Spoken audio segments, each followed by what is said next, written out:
What's up? I'm Josh. I'm Keith. We are from Buckcherry, and you're watching Loudwire. Check it out.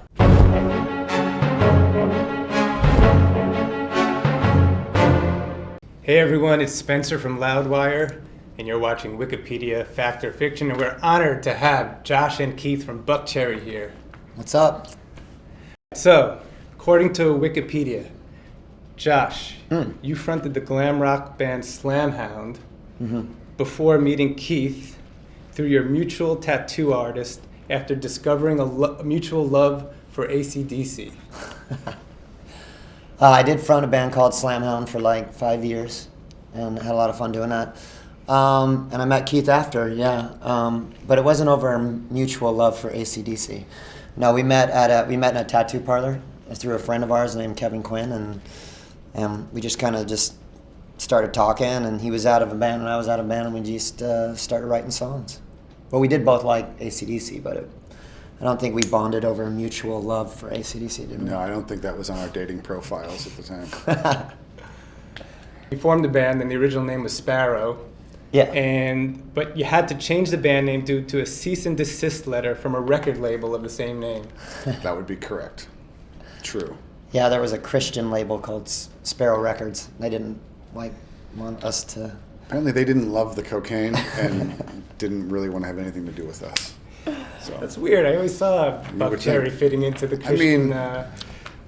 who's that guy that Jimmy Swaggart, is that his name?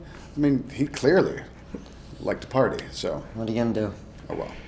According to Wikipedia, although the name Buckcherry is a play on the name Chuck Berry, you said that the band name was inspired by a drag queen acquaintance of yours named Buckcherry. Yeah.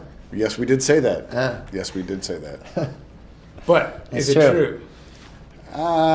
Is it true? There's two parts to the story, but one part was, we were having a really hard time coming up with names, and we were making our first record, and this just got thrown at us as far as changing our name, so it started becoming just silly at that point. It got silly. We'd all come in with our lists, and nobody could agree on anything, and we were all getting kind of pissed off about it, actually. And then during this time, Keith was reading this book on Chuck Berry's life, and there you go. Boom. There's an interview in it where he says labels can, the suits, the business people in the business can do whatever they want if they think they can make money out of it, including turn your name inside out, like Buckcherry. And I read that, and I thought, how appropriate.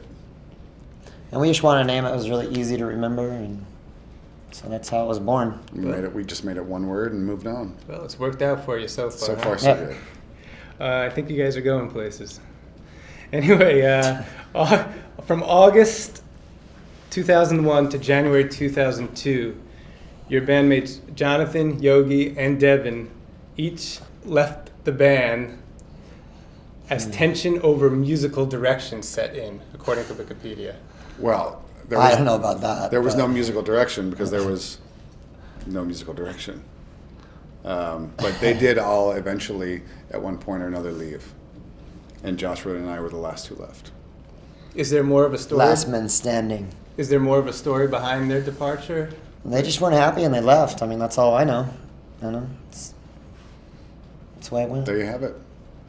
And then Josh and Keith, you both decided to keep the band going with 3 new band members and started work on a 3rd album, but it was never completed and the band went on hiatus False. in 2002.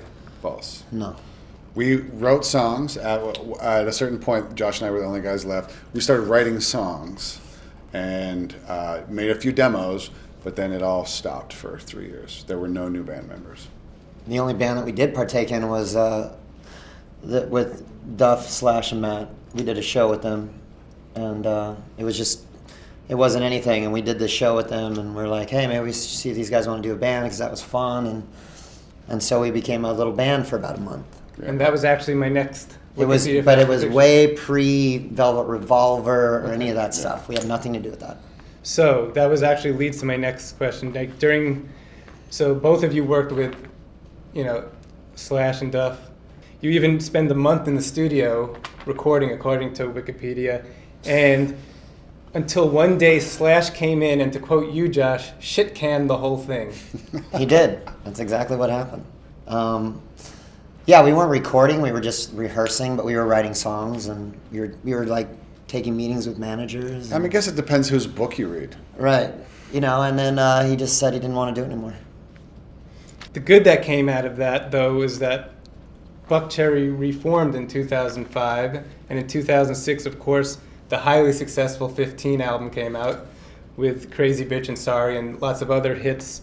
And this is not so much a fact or fiction thing, but was that personally gratifying after the hiatus and the stuff that went on with Slash and them to have this hugely successful album? It was so personally gratifying, I can't even tell you. Yeah. It was so gratifying because no one cared about us, no one would sign the band. After all those songs were written, no one would give us a record deal, and we had to do it all backwards. And Yes. we had this little tiny budget from a Japanese record label, thank you Japan, and you know, Crazy Bitch just took on a life of its own on the internet, and so then we got it on the radio, and it just was crazy how it all unfolded. It was such a great rock and roll story. And then, of course, Sorry crossed over to pop and adult contemporary. Did you ever imagine yourself like being heard on those formats? Yes, we always imagined it because we always had ballads on our records, and we always that.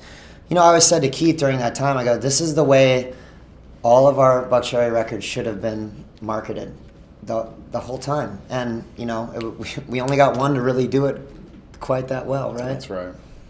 That's right.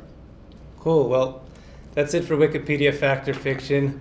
I want to thank you guys for coming and pick up the new EP. It's called Fuck. It's Buckcherry. They're out on tour with the Uproar Tour, and catch them all on tour throughout North America the rest of the year, right? Yes, come out, play Cool. with us.